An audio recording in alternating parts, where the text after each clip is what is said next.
to episode 5 of the Better Players, Better People podcast. I'm joined today by Conor, the CEO, managing director, goalkeeper, academy head coach, director, we'll go with. Academy director, and one of the founders of Gulf United FC. So thank you very much, Conor, for joining me, giving up your time this evening. Pleasure to be here, mate. Thank you. So obviously, as the title of the podcast suggests, this podcast is aimed at parents to educate them and talk through issues surrounding youth sport. And obviously, given your background and what you are currently doing in Dubai, I thought you'd be really interesting to bring on and talk to about football and your journey to date. So let's start there.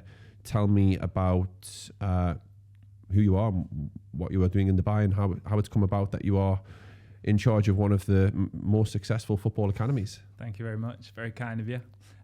So basically, I started in the UK, started in Manchester. I started coaching at the age of 15, 16. I got my level 1, level 2, refereeing. I started in football holiday camps for Bobby Charlton Soccer Schools. Oh, nice, yeah. That actually became a family business for us. So that's where I got all my hours of coaching in. And it really prepared me for Dubai, because it's people from all around the world, all nationalities, all cultures, all languages, but they just love football. So is that franchise then? The Bobby Charlton Soccer School, that's famously where Beckham was spotted. Yeah. Is that still going today? It's not. No? It didn't survive COVID, basically. Oh, right, okay, So what happened was, when Sir Bobby stepped down, he passed it over to my dad. And then years down the line, my dad passed it over to my mum. Yeah. So it's always been a family business, and that's where myself, my brother, and Mo, who's the 3 founders, that's where we all got our start. I was coaching Mo, and that's how I met Mo. Wow, that's an interesting background. Yeah. So you met Bobby Charlton? Yeah. As a Man United fan? Yeah. It's pretty special, eh? Legend of the game. Yeah. Greatest ever English player, would you say? It's hard to argue. It's tough. It is hard to argue, isn't it? Yeah, you're comparing eras, I suppose, but that's fascinating. That's how it started. Yeah. So you went from Bobby Charlton Soccer Schools to Gulf United. Bridge the gap for me.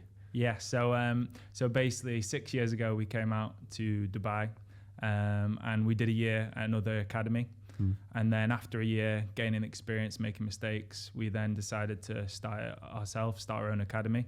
So in 2019, we started Gulf United. And the main focus for that was scholarships, because we saw that there was a lot of talented players here, but the pathways weren't there. And it was a market where people were promised wrongly that they might become professional footballers, that they would become professional footballers, but we wanted people to continue playing football.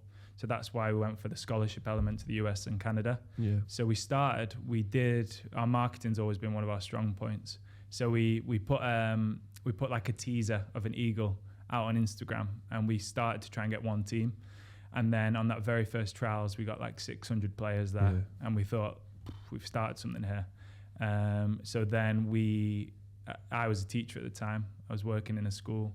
So I was doing Gulf part-time, and then it got busy enough that I quit that job and became full-time Gulf. So then from 2019 to now, it's been, we're in our 5th season, and it's been quick. It's just grown, hasn't it? So much. I think I mentioned this to you earlier. I did notice the social media. That was the first thing that drew my attention to you, which was amazing. And I think you've continued that. Let's talk about that then, the importance of social media. And let's be specific. It's in youth sport. You are wanting to attract players or kids and families that want to play football. How important is it that you have that presence then, and it's such high quality social media? I think it's absolutely huge. And I think it really empowers kids when they see a video of them or a photo of them that looks like they're professional. You get a 9-year-old kid and he's scoring a goal, and he sees that picture. It gives him that belief. And it's just so important to aspire. So it's massive. It's massive for the parents, for the families, because they can then share that. They've captured that moment in that video or that photo. They can share that with their family, probably who are back home, not in Dubai. So sharing those moments is huge. But of course, from a business perspective, we've always been described as cool. So we've always managed to attract the older players. who want a bit of Gulf United. Yeah, 100%. That's how you attract them, isn't it? Yeah. I recently seen a mock-up. Actually, it was two kids in my school, the primary age group. I think they're 8. Yeah. And it was like a Super Sunday mock-up. It was these 2 kids, sternly faced, arms crossed, facing each other, advertising an under-8 game on the weekend. And I just thought, wow, imagine if I'd have seen that when I was younger. That's absolutely amazing. I know. So I think, and you're right, to tap into that from a business point of view, to attract the teenagers now, you need presence on social media, and you need to be the cool kids. Yeah. Don't you? Absolutely. So I think you do a really good job of it. I think that, you've probably, you forced the issue on other clubs having to have that presence. And do you hire a videographer? Who manages that? It must be a full-time job. Yeah. We have a marketing team. Yeah. And because we want to relate to the youth, they are young. They are like, we're not exactly getting on, but trying to relate to 10, 15 years before you. Yeah. Suddenly you realize you're not cool anymore. Yeah. And so our team is, some of them are former players. Yeah. So we give them that opportunity. Our junior marketing manager played for us. I coached him. He was our under-18s captain. Yeah. And now he leads a videographer, a photographer, a graphic designer, all young, all hungry from all around the world, Nigeria, Brazil. That's amazing, Russia. Yeah. So that team, just full of talent and it's youth as well. So even on our staff, they are 21, 22, but we're empowering those people within our staff as well as on the pitch. Yeah, there's a saying that we are educating the children now for jobs and industries that we do not know what they will look like, or that they're not even invented now. And I think, marketing, social media, and you've used an example there of kids who've come through your system who've now went into full-time employment. Yeah, full-time. It's amazing. It's a great story. So look, let's get on to Gulf United. Let's start at the top of the tree. Yeah. You've got a team in the first division. Yeah. Let's talk through that, because we've touched on it before on the podcast. Explain how that came about and what the UAE has done differently in the last few years, which you've tapped into. Massively. So the UAE football market is on the up, which is great, and it's growing quick, and they're trying to do things the right way. Even 5 years ago, there weren't allowed any private clubs to enter. So the first year that you could come in as a private club was 2020. We entered 1 year after that in 2021. We entered the 3rd division, and then we won the 3rd division, and then we won the 2nd division in consecutive years, and now we're in Division 1. So it's some story to win back to back. Yeah. I was playing in the first year, which was an absolute pleasure. Yeah. Got a bit of silverware. And then we're in Division 1 now, which is a new challenge. One of 3 private clubs in Division 1. And it's our aim to be the first private club to be promoted into the ADNOC Pro League, which it's always going to be difficult. It's incredible, isn't it? Look, Dubai is the land of opportunity. Yeah. I don't think you would have foreseen moving over here 6 years ago. Yeah. 6 years ago that you'd be in the position you're in now, where you are leading a club that is on the fringes of the top division. That's amazing. What a story. Yeah, when you say it like that. It's amazing, isn't it? Yeah. Let's leave that for that. We'll come back to that, but I want to get onto the academy setup. Yeah.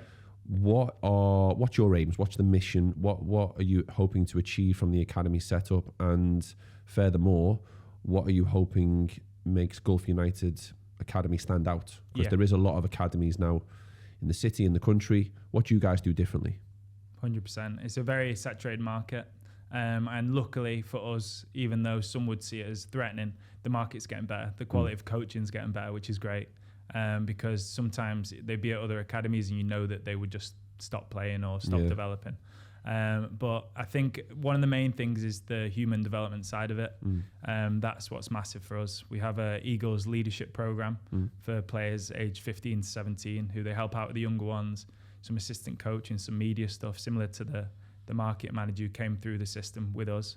As well as that, we also have opportunities with Adidas, which are just crazy. Like we had one of our under-10s player interview Declan Rice and Aaron Ramsdale the other day. Oh, I've seen it. It was incredible, eh? I know. Yeah. I'll never forget that. So tell me about what do Adidas bring to the table then? Obviously, a huge name. Yeah. Access to players. Yeah. That must have been such a signing when you were able to get on board with them. Yeah. What do they bring to the table? It's absolutely incredible because obviously one of the leading sports brands in the world, everyone knows them. But when I said before about us being cool, to be in line with Adidas, then it's just massive. But because the Middle East is a growing region for Adidas, it means that we're growing with them, and we have those access when players come in, access to those players. But also we do lots of activations, like we did the region's first ever floating football pitch, which, as you can imagine, just creates memories for these kids.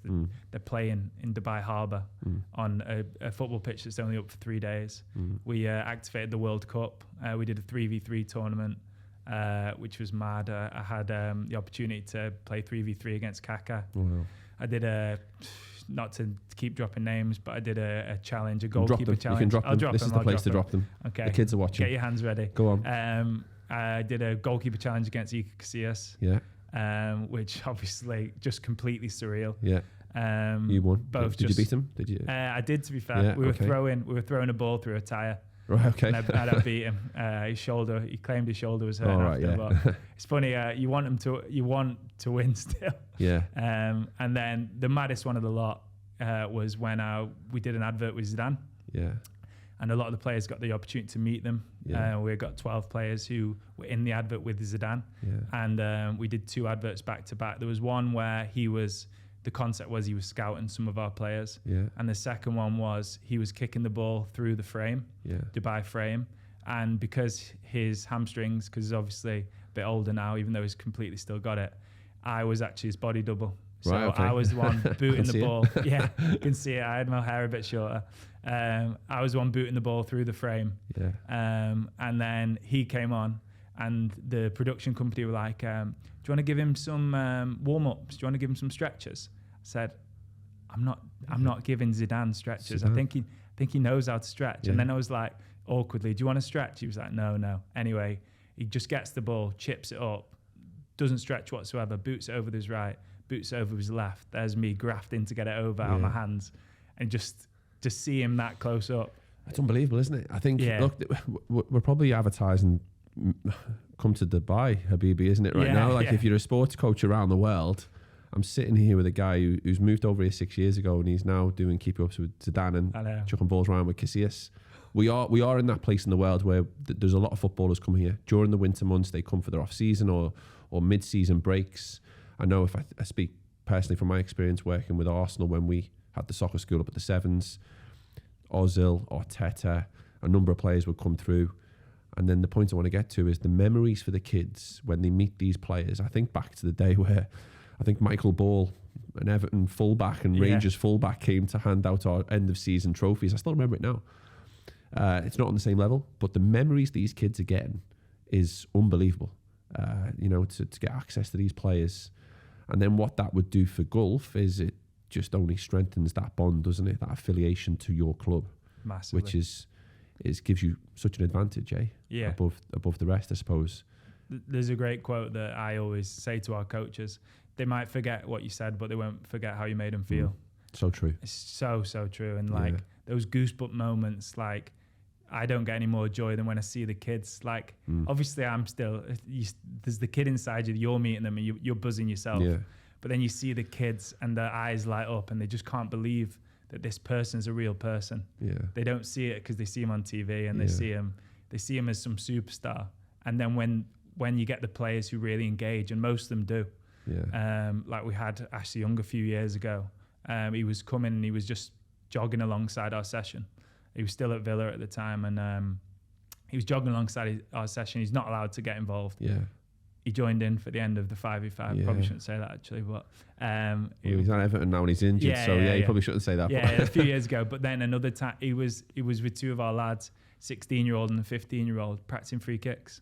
They're there for half an hour practicing free kicks with Ashley Young, and they'll never forget that. Yeah. Never ever forget that.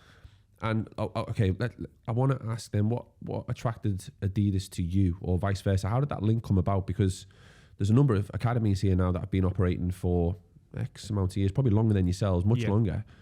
Why did Adidas back you guys? It's a good question. I think a big factor is we've always backed ourselves. We always wanted to do things properly. We were with the other major sporting brand before that. Won't mention the name. We don't mention that name anymore. And then we basically kind of played them off each other to a certain degree. And then they could see that from the social side, we were innovative and we were trying new things. And as well, from an event side, we really know how to run an event. As coaches, you're constantly organizing, you're leading people.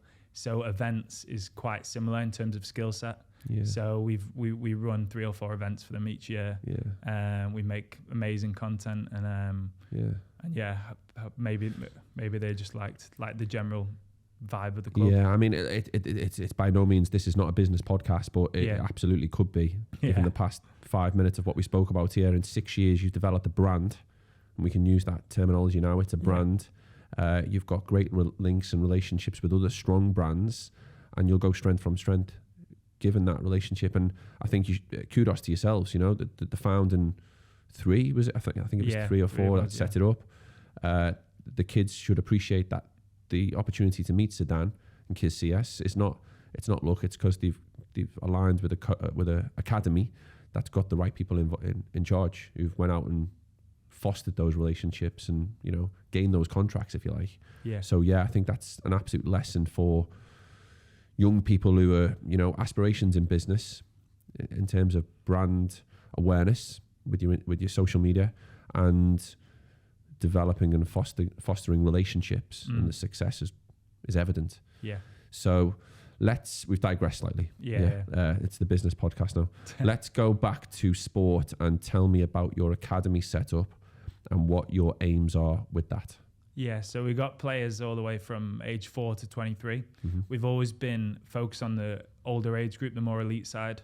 And in the last few years, we've started to be more involved in the foundation phases, where the real skills are developed, and it's called foundation phase for a reason. That's where you build the foundations. Lots of touches on the ball, developing real love for the game. I think if you fall in love with the game, you never fall out of love with the game. And it's not just in playing, it's in watching, it's in talking about. It's really like fostering that passion, like really sharing that passion, and you just never lose it. Like you score 1 goal when you're 15, you're speaking about it when you're 70. Yeah. I mean, it's 2 northern lads here. I think football, it's just like, it was just ingrained in us. We just, the love of football. I can't remember the age, 5 or 6. What barriers then? What are the challenges now to getting kids to love football? What have you noticed are the challenges with that?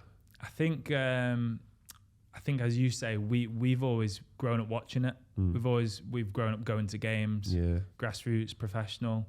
I think the one of the challenges is there's a big gap between playing and watching. So because everything's faster now, people watch highlights, they don't watch the full 90 minutes. It's trying to make that link so that even if they're not on the pitch, they're still enjoying it in some way. I think with like podcasts and videos and things, there is other ways to enjoy football. But the main thing is just being engaged in it in some way or the other. Like I have mates who can't kick a ball, but they just love the game. And they just always will love the game because they consume it. And it's just such an amazing passion to have, because you can turn it on any time, any place, or you can go down the park with your mates and just kick the ball about, and it's still fun. Yeah, you're completely right. The word consume it is the right thing, isn't it?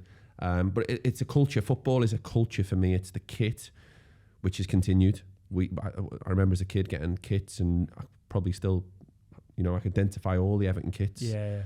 It's the same now for kids. They've got the kits, they've got the boots. So it's buying into that culture, isn't it? And it's cool. But let's talk about the play in the game. How do you get kids to love playing the game? Is that something you include in your planning of coaching sessions? Is it how you operate as a club? How do you make sure kids love playing the game? 100% something we plan. And it's at the forefront of our plan. It's the main thing. All the way up until 14, 15.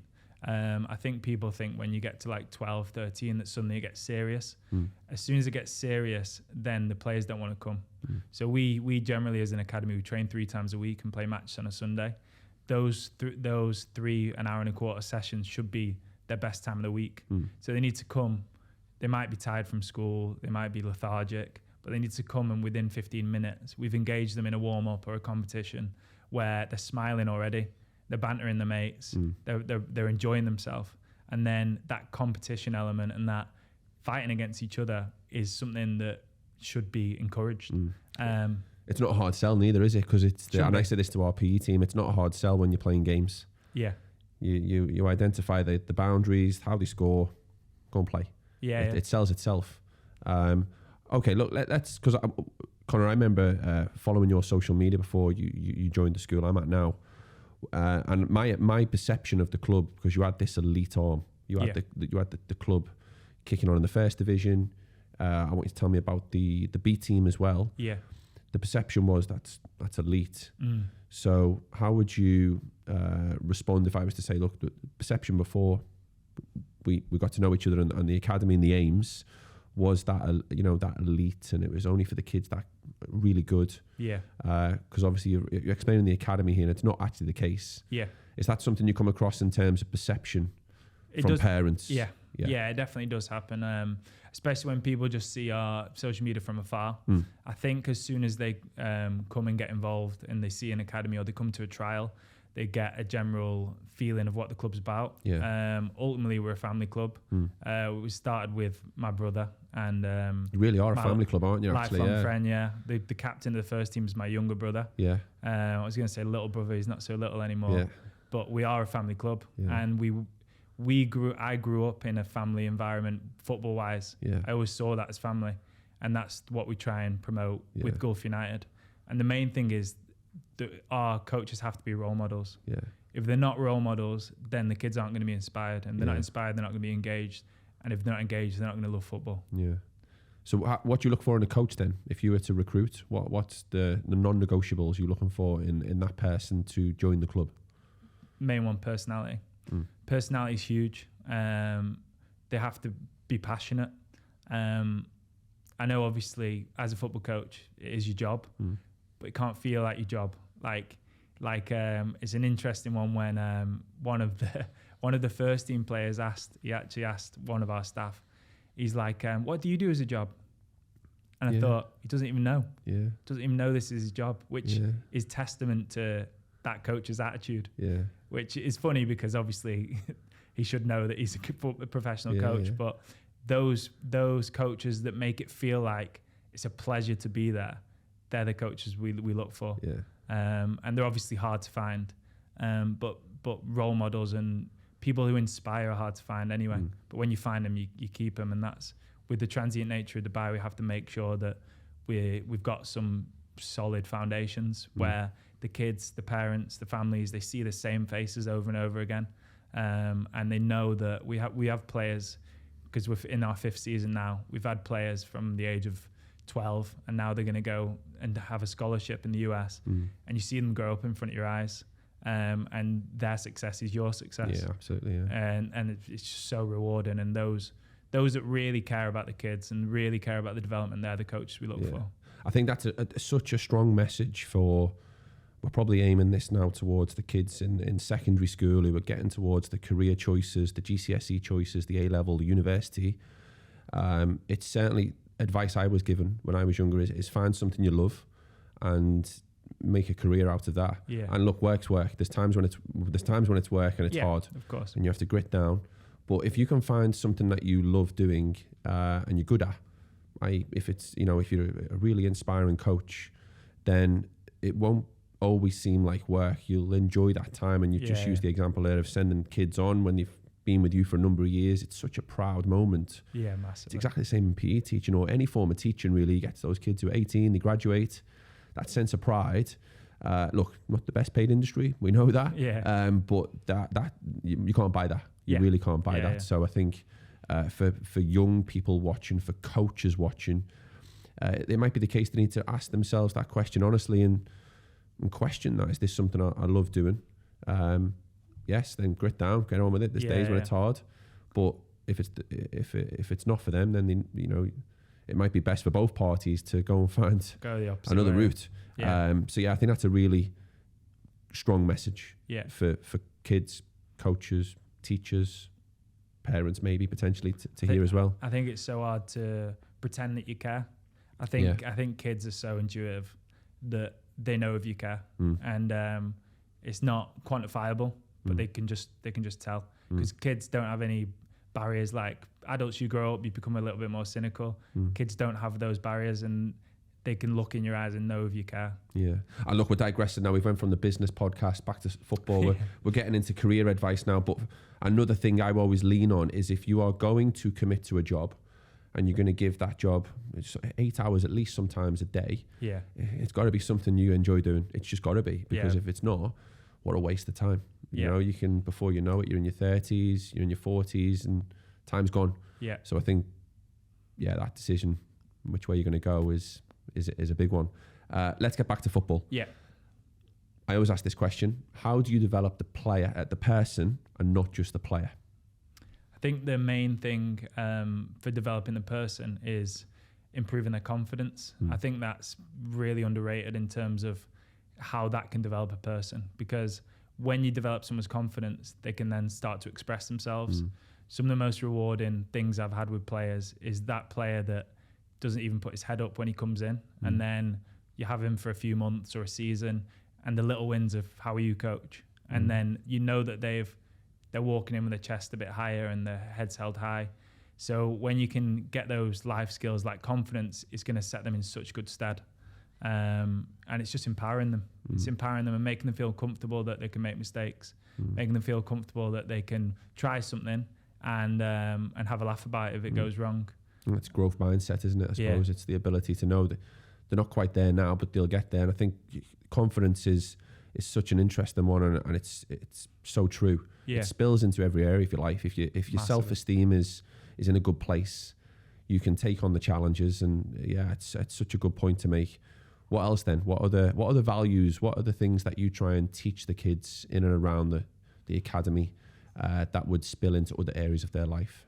I think we were just talking then about having passion and having love for what you do. Super, super important to push on. But I think it can't be forgotten about the hard work element. If you want to make it to the top of anything, you can be mediocre if you love something, but you don't work hard at it. But if you love something and you work really, really hard at it, you can be excellent. I don't think there's any replacement for that.